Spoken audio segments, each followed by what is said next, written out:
दो मंजिले मकान के ऊपरी हिस्से में अपनी पैरालाइज्ड माँ के साथ अकेला बैठा अनिल खुद को बहुत ही असहाय महसूस कर रहा था। माँ सो रही थी, कमरा बिखरा पड़ा था, उसे अपनी तबीयत भी ठीक नहीं लग रही थी। सुबह के 11 बज चुके थे, पेट में अन्न का एक भी दाना नहीं गया था। ऐसे में उठकर नाश्ता बनाना आसान नहीं था। वैसे पिछले कई दिनों से नाश्ते के नाम पर वह ब्रेड, बटर और दूध ले रहा था। किसी तरह फ्रेश होकर वह किचन में घुसा। दूध और ब्रेड खत्म हो चुके थे। घर में कोई ऐसा था नहीं जिसे भेजकर दूध मंगाया जा सके। खुद ही घिसटता हुआ किराने की शॉप तक पहुंचा। दूध, मैगी और ब्रेड के पैकेट खरीदकर घर आ गया। अपनी पत्नी संजना के जाने के बाद वह यही सब खाकर जिंदगी बसर कर रहा था। घर आकर जल्दी से उसने दूध उबालने को रखा और ब्रेड सेकने लगा। तभी माँ ने आवाज़ लगाई, बेटा जल्दी आ, मुझे टॉयलेट लगी है। अनिल ने ब्रेड वाली गैस बंद की और दूध वाली गैस थोड़ी हल्की करके माँ के कमरे की तरफ भागा। तब तक माँ सब कुछ बिस्तर पर ही कर चुकी थी। उनसे कुछ भी रोका नहीं जाता। वह माँ पर चीख पड़ा, क्या माँ, मैं 2 सेकंड में दौड़ता हुआ आ गया पर तुमने बिस्तर खराब कर दिया। अब यह सब बैठकर मुझे ही धोना पड़ेगा। काम वाली भी तो नहीं आ रही है ना। माँ सकपका गई, दुखी नज़रों से उसे देखती हुई बोली, माफ़ कर देना बेटा, पता नहीं कैसी हालत हो गई है मेरी, कितनी तकलीफ़ देती हूँ तुझे, मैं मर क्यों नहीं जाती। कहते हुए वह रोने लगी। ऐसा मत कह माँ, अनिल ने माँ का हाथ पकड़ लिया। पिताजी पहले ही हमें छोड़कर जा चुके हैं। भाई दूसरे शहर चला गया, संजना किसी और के साथ भाग गई। अब मेरा ही कौन तेरे सिवा, तू भी चली जाएगी तो पूरी तरह मैं अकेला हो जाऊंगा। अनिल की भी आंखें भर आई थी। उसे संजना की याद तड़पाने लगी थी। संजना थी तो सब कुछ कितनी सहजता से संभाले रखती थी।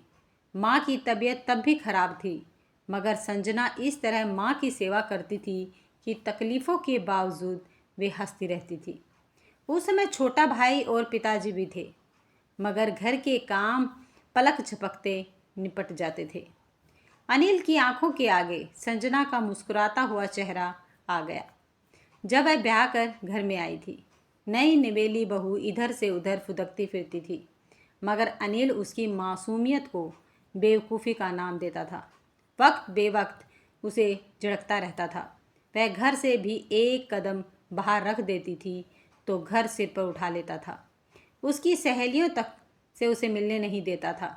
समय के साथ चपल हिरनी सी संजना पिंजरे में कैद बुलबुल जैसी गमहीन हो गई। हंसी के बजाय उसकी आंखों में पीड़ा झांकने लगी थी। फिर भी कोई शिकायत किए बिना वह पूरे दिन घर के कामों में लगी रहती। आज अनिल को याद आ रहा था वह दिन जब संजना की मौजूदगी में एक बार उसे बुखार आ गया था। उस वक्त उनकी शादी को ज़्यादा दिन नहीं हुए थे। तब संजना पूरे दिन उसके हाथ पैरों की मालिश करती रही थी। अनिल कभी संजना से सिर दबाने को कहता, कभी कुछ खाने को मांगता तो कभी पत्रिकाओं में से कहानियाँ पढ़कर सुनाने को कहता। हर समय संजना को अपनी सेवा में लगाए रखता। एक दिन उसके मन की था लेने के लिए अनिल ने पूछा था, मेरी बीमारी में तुम मुझसे परेशान तो नहीं हो गई? ज़्यादा काम तो नहीं करा रहा हूँ ना मैं? संजना ने कुछ कहा नहीं, केवल मुस्कुरा भर दिया तो अनिल ने उसे तुलसीदास का दोहा सुनाते हुए कहा, धीरज धर्म मित्र अरु नारी, आपतकाल परखिए चारी। जानती हो इसका मतलब क्या है? नहीं तो आप बताइए क्या मतलब है? संजना ने गोल गोल आंखें नचाते हुए कहा। तो अनिल ने समझाया, इसका मतलब है खराब समय में ही धीरज, धर्म, मित्र और औरत की परीक्षा होती है। बुरे समय में पत्नी आपका साथ देती है या नहीं, यह देखना ज़रूरी है।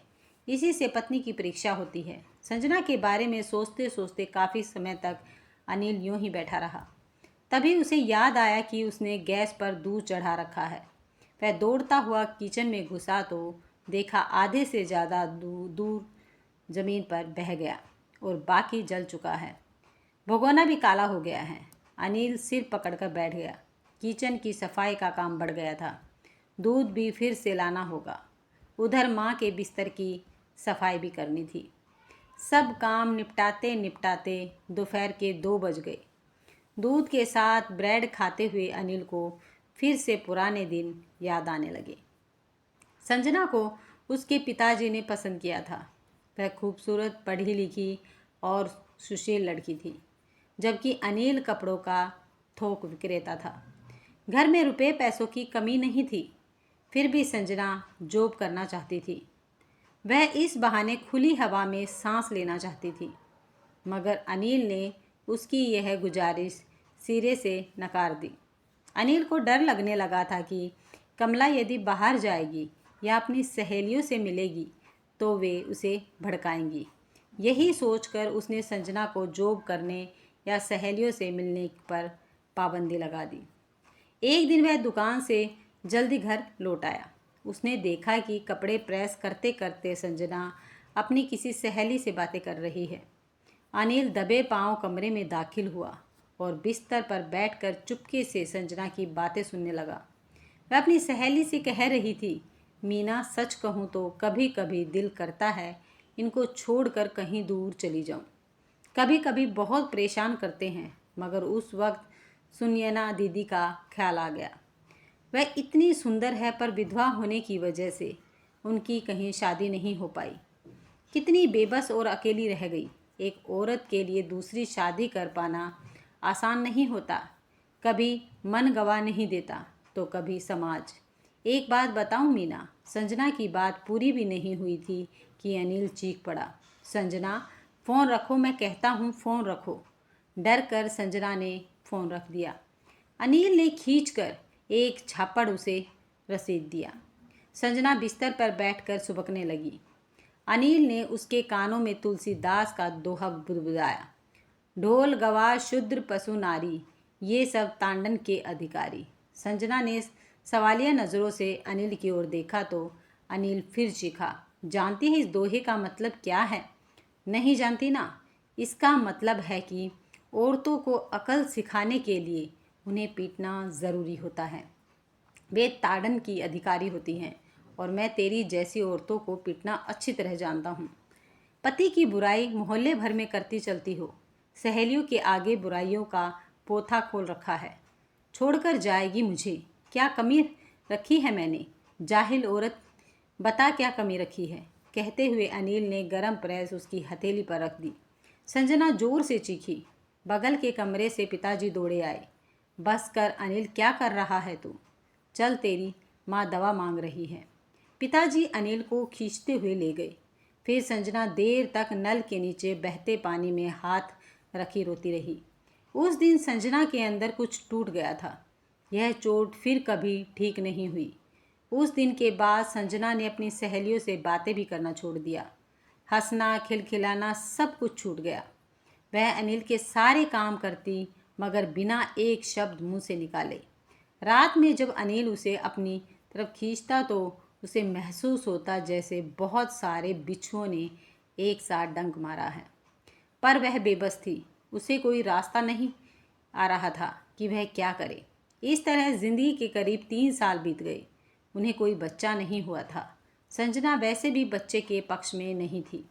उसे लगता था कि इतने घुटन भरे माहौल में वह अपने बच्चे को कौन सी खुशी दे पाएगी। एक दिन वह शाम के समय सब्जी लाने बाहर गई थी। वहीं उसकी मुलाकात अपने सहपाठी नीरज से हुई। वह अपने भाई निल्ले के साथ के सब्जी और फल खरीदने आया था। संजना को देखते ही नीरज ने उसे पुकारा, कैसी हो संजना, पहचाना मुझे? नीरज को देखकर संजना का चेहरा खिल उठा। अरे कैसे नहीं पहचानूंगी, तुम तो कॉलेज की जान थे, पर तुम्हें पहचाना कठिन हो रहा है। कितनी मुरझा गई हो, सब ठीक तो है ना? चिंता भरे स्वर में नीरज ने पूछा तो संजना ने सब कुछ बता दिया। ढांढस बंधाते हुए नीरज ने संजना का परिचय अपने भाई से कराया। यह मेरा भाई है, यही पास में ही रहता है। बीवी से तलाक हो चुका है। बीवी बहुत रूखे स्वभाव की थी, जबकि यह बहुत कोमल हृदय का है। मैं तो जयपुर में रहता हूँ, मगर तुम्हें जब भी कोई समस्या आए तो मेरे भाई से बात कर सकती हो। यह तुम्हारा पूरा ख्याल रखेगा। इस छोटी सी मुलाकात में निल्ले ने अपना नंबर देते हुए हर मुश्किल घड़ी में साथ निभाने का वायदा किया। संजना को जैसे एक आसरा मिल गया था। वैसे भी नीलय उसे जिन निगाहों से देख रहा था, वे निगाहें घर आने के बाद भी उसका पीछा करती रहती थी। अजीब सी कशिश थी उसकी निगाहों में। संजना चाह कर भी नीलय को भूल नहीं पा रही थी। करीब 4-5 दिन बीत गए। हमेशा की तरह संजना अपने घर के कामों में व्यस्त थी कि तभी नीलय का फ़ोन आया। उसका नंबर संजना ने सुधा नाम से सेव किया हुआ था। संजना ने दौड़कर फ़ोन उठाया। नीलय की आवाज़ में एक सुर था। वैसे उसने संजना का हाल चाल पूछने के लिए फ़ोन किया था, मगर उसके बात करने का अंदाज़ ऐसा था कि संजना 2-3 दिनों तक फिर से नीलय के ख्यालों में गुम रही। इस बार उसी ने नीलय को फ़ोन किया। दोनों देर तक बातें करते रहे। हाल चाल से बढ़कर अब ज़िंदगी के दूसरे पहलुओं पर भी बातें होने लगी थी। अब हर रोज़ दोपहर करीब 2-3 बजे दोनों बातें करने लगे। दोनों ने अपनी अपनी फीलिंग्स शेयर की और फिर एक दिन एक दूसरे के साथ कहीं दूर भाग जाने की योजना भी बना डाली। संजना के लिए यह फैसला लेना कठिन नहीं हुआ था। वह ऐसे भी अनिल से अजीज आ चुकी थी। अनिल ने जिस तरह से उसे मारा पीटा और गुलाम बनाकर रखा था, वह उसकी जैसी स्वाभिमानी स्त्री के लिए असहनीय था। एक दिन अनिल के नाम एक चिट्ठी छोड़कर संजना नीलय के साथ भाग गई। वह कहाँ गई इसकी खबर उसने अनिल को नहीं दी, मगर क्यों गई और किसके साथ गई, इन सब बातों की जानकारी खत के माध्यम से अनिल को दे दी। साथ ही उसने खत में स्पष्ट रूप से लिख दिया था कि वह अनिल को तलाक नहीं देगी और उसके साथ रहेगी भी नहीं। अनिल के पास हाथ मलने और पछतावे के अलावा कोई रास्ता नहीं था। इस बात को 1.5 साल बीत चुके थे। अनिल की ज़िंदगी की गाड़ी पटरी से उतर चुकी थी। मन में बेचैनी का असर दुकान पर भी पड़ा। उसका व्यवसाय ठप पड़ने लगा। अनिल के पिता की मौत हो गई और घर के हालात देखते हुए अनिल के भाई ने लव मैरिज की और दूसरे शहर में शिफ्ट हो गया। अब अनिल अकेला अपनी बीमार माँ के साथ जिंदगी की रेतीली धरती पर अपने कर्मों का हिसाब देने को विवश था। अगर आपको ये कहानी पसंद आई है तो वीडियो को लाइक, शेयर, सब्सक्राइब करना मत भूलिएगा।